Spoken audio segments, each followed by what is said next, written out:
Dada, çöçek anlayma. Mon çöçek etipbe. Boludu balam, boludu. Ben sana hazırlam, Dilala çöçeklerini koyup beray ya. Leynin balisi sayda yatkanda desek, bir keçede min kopup ah sütbegen annesi. Ellelley,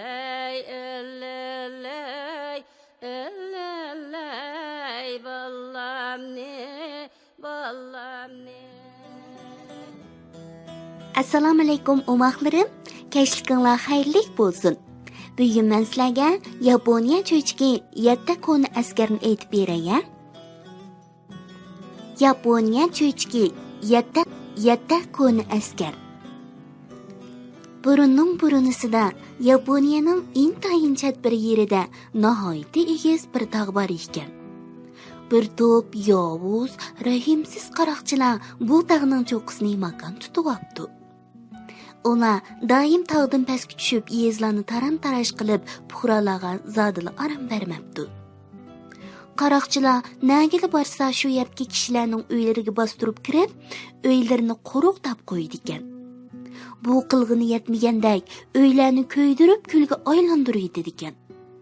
Atrofni qoplagan yig'izarlar ularning ko'nglini azroqmi yumshatolmaydi ekan.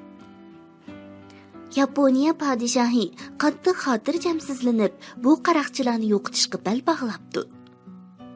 Podshoh bir necha qitim qo'shin avatib, qaroqchilarga hujum qildi. Biroq qaroqchilar egilib olgan tog' cho'qqisi qo'g'dash qolaylik hujum qilish qiyin cho'qqi ekan. Uning ustiga podshohning askarlariga tog' yo'llari tonishliq bo'lmag'achqa, ularning haqiqiy hujumi mag'lub bo'laveribdi. Podshoh qaroqchilarni tozalashga avatgan askarlarning qayta mag'lub bo'lganligini ko'rib, qattiq g'azablanibdi.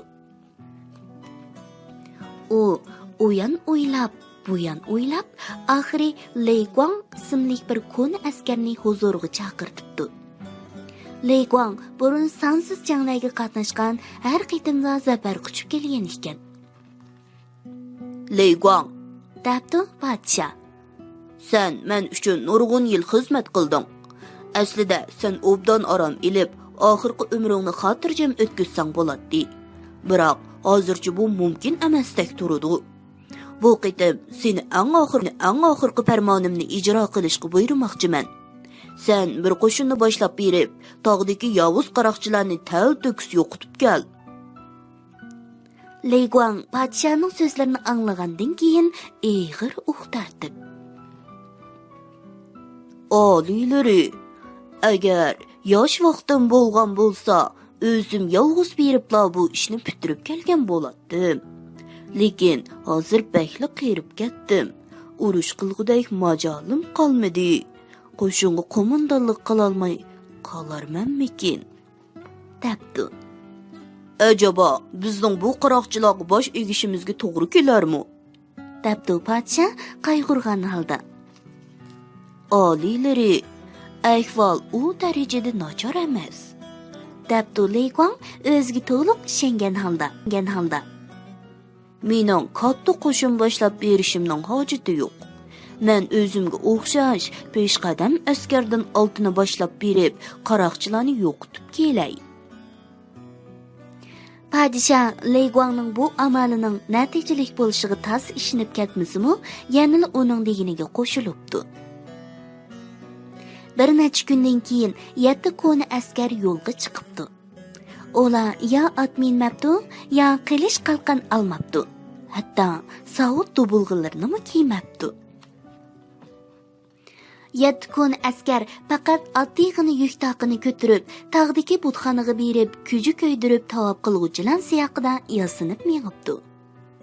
Ularning har biri yana bir xumridan tatli qaroq ilibdi.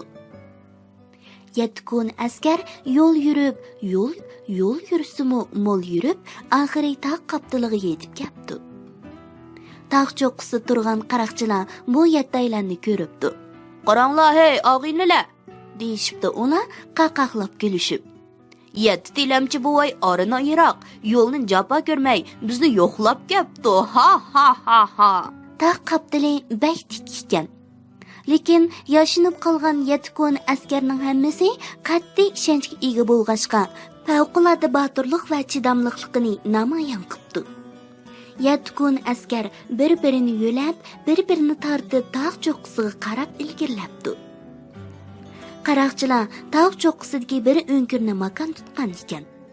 7 kun askar tog' o'nkirining eg'iziga yetib kelganda holidan ketib, xuddi putlari bog'langan to'xudak bechora bo'lib qoldi. Buni ko'rgan qaroqchilar ulardan taxas bo'lishni xiyoliga keltirib qo'ymabdi. Lei Guang demi yetishmayotgandek xirqirab turib past ovozda: Bizni kirgizib o'tdinglar. Talab bak sovuq, yana kelib qattiq bo'ron chiqyotdi. Biz hammamiz bechora qiyrilar. Sizlarga hech qanday chatoq terib bermaymiz, debdi. Qaroqchilar boshliqi parvosiz qiyofatda: Bo'pti, kiraveringlar. Avu bulunga o'ltirib, aram asanglar bo'ladi, debdi. 7 kun askar bir bulunga hujmak bo'lib o'ltiribdi. Ular qaroqchilarning puhralardan bo'lib kelgan yemak ishmaklarni yeb ichayotganligiga qarab, ichidan qasablanibdi. Qaroqchilar o'nkirni beshiga kiyib, qiya-chiya qilishib, yeb ichishni davomlashtiribdi. Ashqan narsalarni 7 buvayga ancha-muncha tashlab beribdi. Bir necha soat o'tibdi. Bir chaqda Lei Guang o'rnidan turib, qaroqchilar boshliqiga: Bo'ronmi to'xtab qoldi. Biz yo'limizni davomlashtiraylik. Sizlarning qizg'in kutib olganligingizga ko'p rahmat. Minnatdorligimizni bildirish uchun sizlarga ozroq tatli aroq sovg'a qilmoqchimiz. Bu nihoyat esil guruch araqi. Xo'shlashish oldida biz bir qadahdan ichib olaylik, debdi. Aroqni ko'rgan qaroqchilarning gulqaqalari echilib ketibdi. Ular xiyoliga ozroq mushakkal turmay, buvaylarning harqini talishib ichishga boshlabdi. Ular xumralarni birdamda pokiz quruqlab qo'yibdi. Ancha o'tmay, qaroqchilar dahshatlik og'riqqa chidamay ingrashqa, qo'rsqini tutquncha yerda domlashqa boshlabdi. Ular 7 buvayning o'zlariga yil ishlatganligini tushunib yetibdi. Ammo ularning qilish ko'tirgidek holi qolmabdi. Shunday qilib, qaroqchilarning hammasi nola faryod qilishib jinidan judo bo'ldi. Chunki bu haraqqa zahar qo'shib etilgan ekan. Lei Guang qaroqchilarning hammasining o'lib tugashganligini ko'rib, xushal bo'lib ketibdi va hamrohlariga: Endi biz podshohga bu ishni xabar qilaylik.